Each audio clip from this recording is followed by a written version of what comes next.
de toute manière, par définition, qui dit alpage dit zone non constructive et donc on n'est pas dans l'urbanisation. Donc ça, c'est pas possible. Après, j'ai jamais dit, et nous n'avons jamais dit, que la ville d'Ugine n'avait fait aucun effort. Là, la ville d'Ugine n'est pas attaquée. En fait, il y a une réalité qui est nationale et qui est internationale. Donc après, que certaines communes essaient d'y échapper ou pas, l'urgence dans laquelle on vit actuellement, elle n'est pas concentrée sur Ugine, elle concerne tout le monde. Donc maintenant, soit on décide effectivement en tant que citoyen et en tant que commune d'œuvrer dans ce sens-là et de changer nos habitudes et d'imaginer de nouvelles choses pour que tout soit possible, c'est-à-dire à la fois développer une ville et à la fois protéger nos sols, à la fois effectivement préserver de l'urgence climatique et du réchauffement climatique. Mais tout ça, ça se construit. Et il y a plein d'acteurs effectivement qui travaillent là-dessus. Il y a énormément de choses qui sont mises en place et il y a des villes qui ont déjà travaillé là-dessus et qui mettent en place ce genre de choses. Quand vous parlez de construction, ça n'empêche pas effectivement de construire.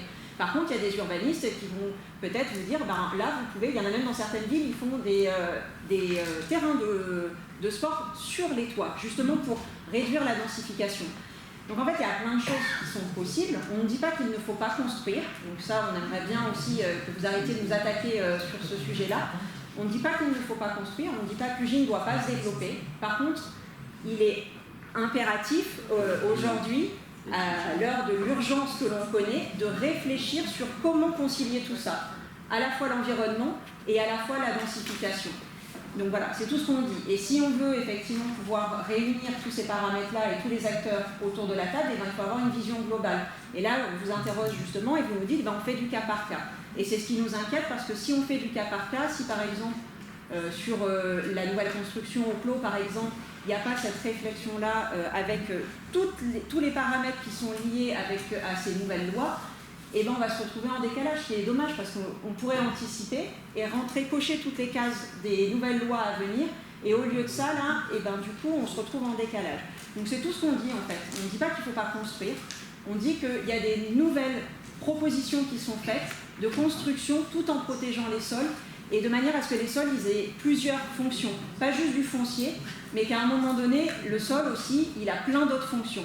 Et voilà, on fait juste une alerte par rapport à ça, parce que c'est pas juste nous trois qui sommes concernés, c'est pas une lubie non plus. En fait, là, c'est à l'échelle de la planète que ça se joue, donc on est bien petit par rapport à tout ça. Mais il faut y réfléchir et il faut prendre effectivement des décisions globales. Donc on vous interrogeait justement là-dessus, parce que ça nous paraît très important.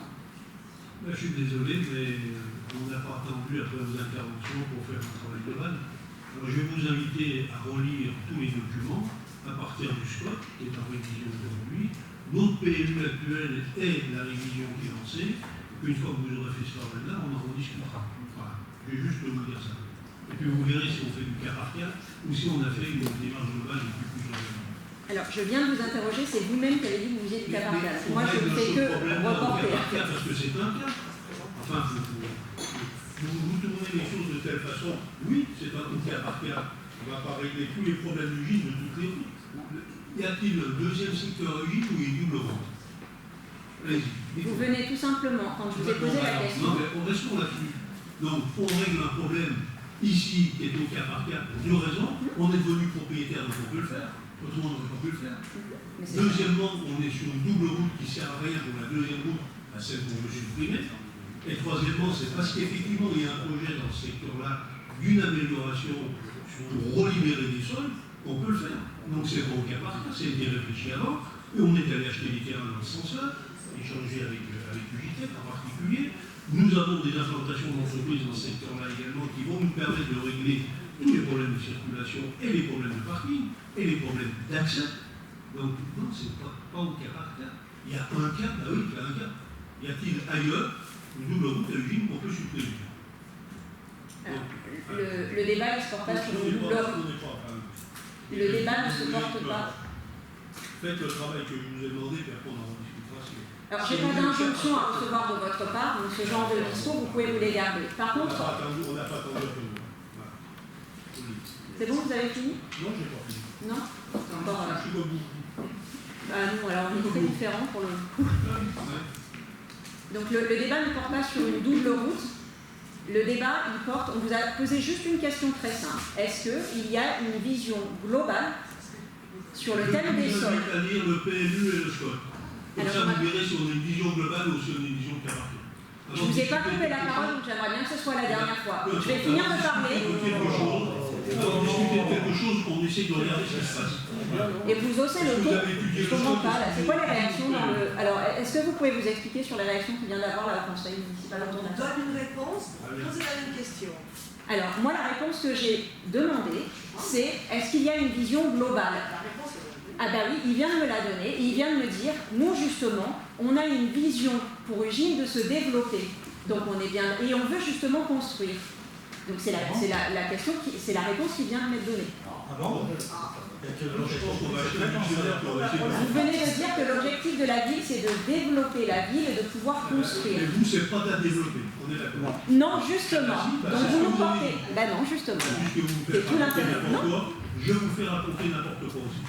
C'est ce que j'ai entendu, vous êtes contre le développement.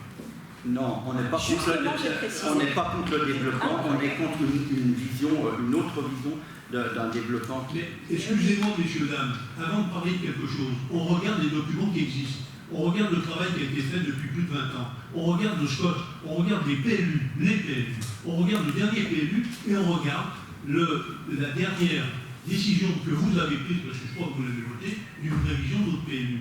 À partir de là, on pourra discuter de la stratégie de la ville d'Ugine. D'accord? Voilà. C'est tout. C'est aussi bête que ça. Donc amenez-nous des éléments. Amenez-nous des éléments. Et vous allez participer à la révision du PLU et on verra quelle lecture vous avez de tout ça. Donc la question n'est pas ce qui a été fait auparavant, puisqu'on n'était pas dans cette urgence-là. On vous parle de maintenant et on vous demande quelle est la politique aujourd'hui. C'est tout. C'est tout ce qu'on vous a demandé.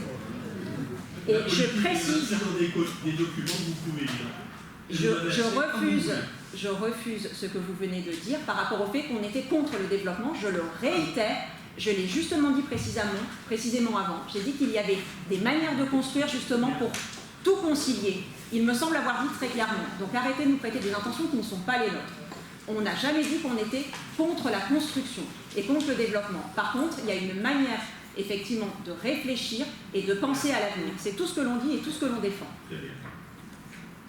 Parfait. Enfin, c'est une demande de subvention.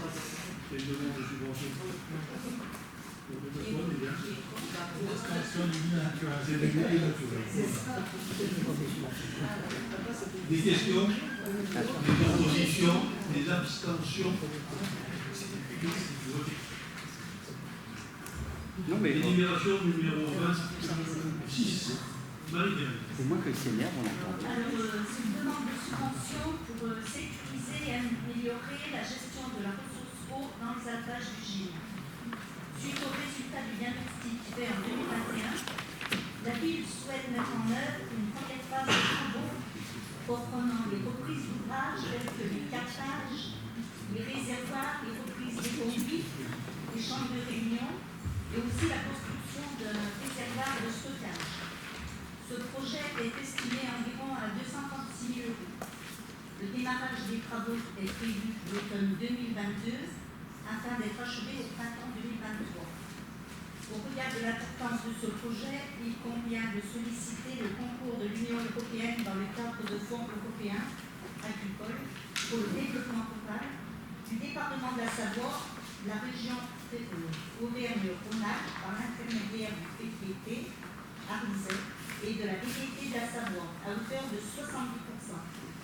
Et tout autre financeur afin de solliciter des subventions les plus importantes possibles. Merci. Le conseil est invité à délibérer. Merci, madame. Excuse-moi. Des questions sur cette proposition? Abstention, proposition, abstention, merci. Stéphanie. Délibération numéro 27 sur la régularisation de la restitution de la compétence promotion du tourisme à la commune de Villars-sur-Doron. Depuis le 1er janvier 2017, date de sa création, la communauté d'agglomération artisane est compétente pour la promotion du tourisme au titre de ses compétences obligatoires. La loi 2016-1888 du 28 décembre 2016 de modernisation, développement et protection des territoires de montagne permettait aux communes classées ou ayant engagé avant le 1er janvier 2017 une procédure de classement de de conserver la gestion de la compétence promotion du tourisme pour la création d'office du tourisme. Pour ce faire, la commune de Villers a décidé par délibération prise avant le 1er janvier 2017 de conserver l'exercice de la compétence et d'être une station classée de tourisme ou avoir engagé avant le 1er janvier 2017 une démarche de classement en station classée de tourisme. Toutefois, si la commune de Villars avait engagé une démarche de classement en commune touristique, elle n'avait pas engagé de démarche de classement en station classée de tourisme. Aujourd'hui, la loi 2022-217 du 21 février 2022, 3DS, permet une régularisation de la situation. La commune de Villars-sur-Levant a délibéré le 14 avril 2022 pour entériner le lancement de la procédure de reprise de la compétence promotion du tourisme pour la création d'office du tourisme et a transmis cette délibération à l'ANSES. La communauté d'agglomération Armisère a délibéré le 12 mai 2022 et a approuvé la restitution de la compétence à la commune de Villars-sur-Levant. Dès lors, la restitution de cette compétence à la commune de Villars, qui correspond dans l'esprit à une régularisation d'une situation déjà existante, à savoir l'exercice de cette compétence par la commune de Villars et non par Armisère, doit être décidée par délibération concordante du conseil communautaire de la communauté d'agglomération Armisère et des conseils municipaux des communes membres de la CA d'Armisère dans les conditions de la majorité requise pour la création de la communauté d'agglomération. Merci. Des questions? Vous êtes très compliqué. Pas de questions, pas d'opposition ou d'abstention. Très bien. Nous avons terminé les interventions diverses et variées. D'accord. Eh bien, bonne journée.